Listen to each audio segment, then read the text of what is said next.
Hello and warm welcome to all for today's lecture on solar energy part 2. In today's lecture, we will be covering the basics of solar radiation and sun-earth angles. There are many applications of trigonometry in everyday's life. One of these is the position of anything on the earth. You have to undoubtedly heard about the latitude and longitude.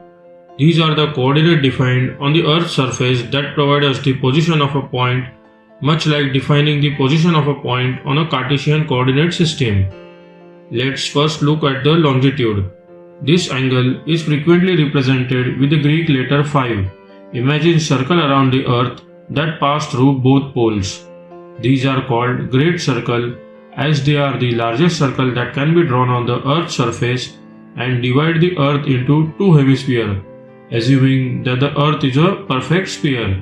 One of these circles was designed as a reference cell called the prime meridian. In geography, the latitude is the geographic coordinate that specifies the north and south position of a point on the earth's surface. Latitude is the angle that ranges from 0 degree to 90 degree at poles. Lines of the constant latitude or parallel run east-west as the circle parallel to the equator.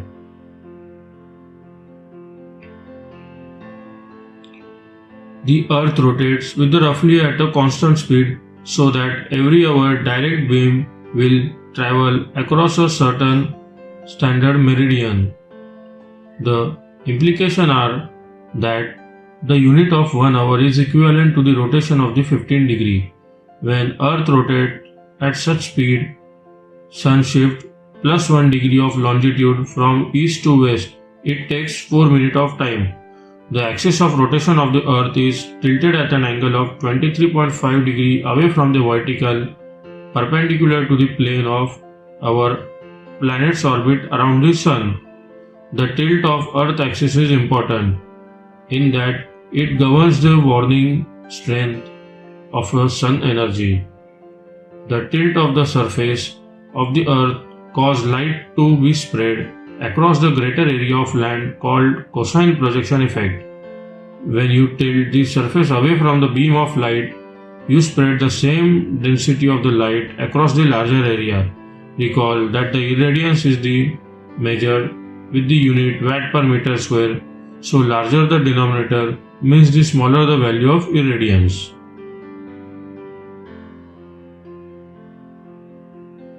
The earth axis of rotation is tilted at 66.5 degree with respect to the orbital plane around the sun, and its axis of rotation is inclined at 23.5 degree from the perpendicular with respect to this plane.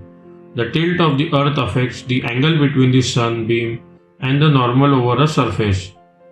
The sun angle affects the flux density of a solar radiation incident on the surface.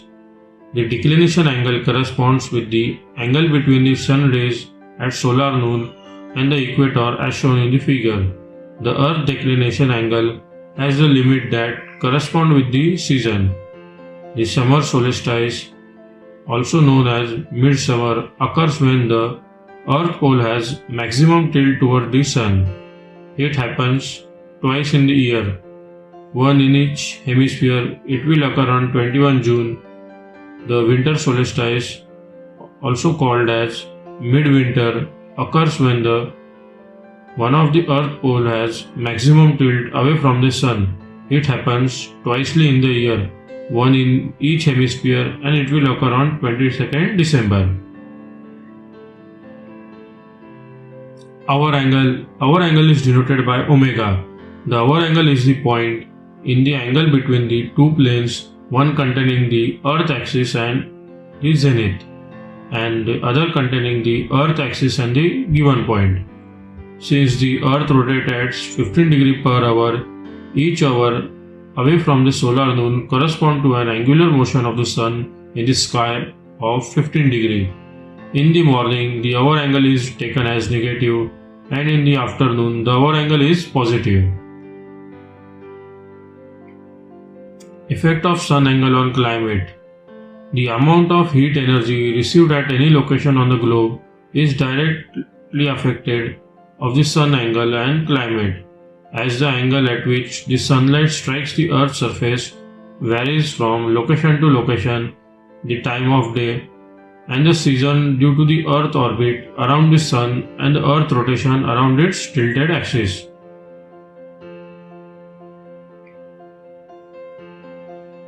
It is simplest to mount your solar panel at a fixed tilt and just leave them there.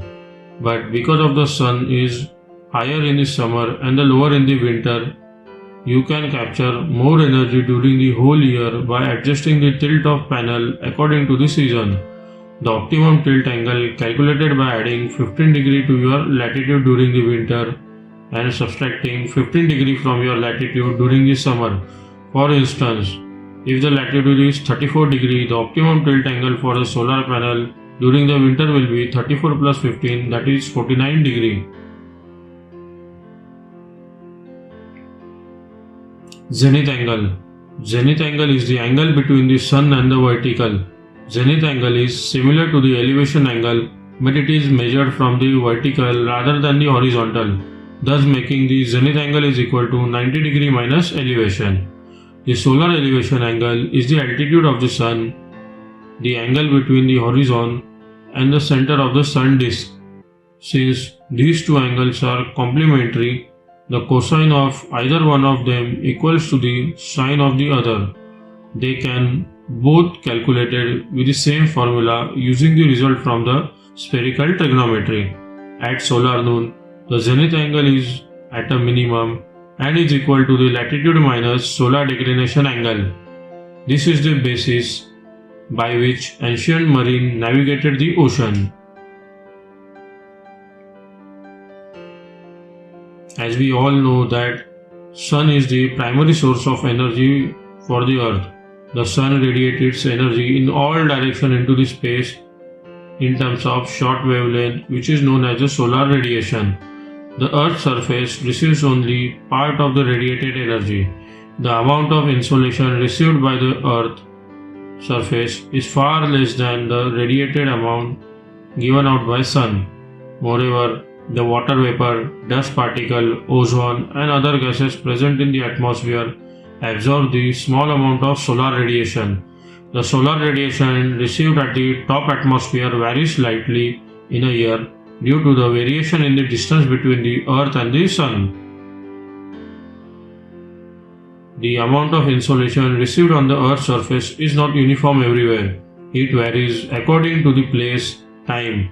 When the tropical region receives the maximum annual insolation, it gradually decreases toward the pole. Insolation is more in summer and less in winter. The major factors which affect the insolation values are listed below. Number 1. The rotation of the earth on its axis. Number 2. The angle of incidence of the sun rays. Number 3. The duration of the day. Number 4. Transparency of the atmosphere. These are the 4 parameters which will affect the insolation. Now we are going to see each parameter one by one in detail. Parameter number 1 is the rotation of the earth on its axis. The earth rotates on its own axis, which makes the angle of 66.5 degree with the plane of its orbit and the sun. The rotation of the earth on its inclined axis has greater influence on the amount of insolation received at different latitude. Point number 2 is the angle of incidence of the sun rays. Since the earth is resembling a sphere, the sun rays strike the surface at the different angles at the different place. This depends upon the latitude of the place. Higher the latitude, the less the angle that they make with the surface of the earth. The area covered by the vertical rays is always less than the slant rays. If more area is covered, the energy gets distributed over the area and the net energy received per unit area will be less. Moreover, the sun energy with small angle travels more the atmosphere than the rays striking at the large angle. Longer the path of the sun rays, greater the amount of reflection and the absorption of the heat by the atmosphere. As a result, the intensity of the insolation is less. Point number 3 is the duration of the day. Duration of the day varies from place to place and season to season. It decides the amount of insolation received on the Earth's surface. The longer the day of duration, greater is the amount of insolation received. Conversely, shorter the duration of the day leads to receipt of less insolation. Point number 4 is the transparency of atmosphere. The transparency of the atmosphere depends upon the cloud cover and its thickness, dust particle, water vapor, etc. They reflect and absorb and transmit the insolation. Thick cloud cover hidens the solar radiation that is about to reach the Earth's surface. Similarly, the water vapor absorbs the solar radiation, resulting in the less amount of insolation reaching the Earth's surface. When the solar radiation passes through atmosphere, water vapor, ozone layer and other gases absorb the much of the near infrared radiation, that is mainly in the troposphere. Very small suspended particles in the troposphere scatters the visible spectrum both to the space and towards the Earth's surface. This process adds color to the sky. The red color of the rising of and the setting of sun and the blue color of the sky are the result of scattering the light within the atmosphere. So here we have come to the end of today's lecture on solar energy part 2. I hope all the basics of solar energy radiation and the sun-earth angle are covered in today's lecture.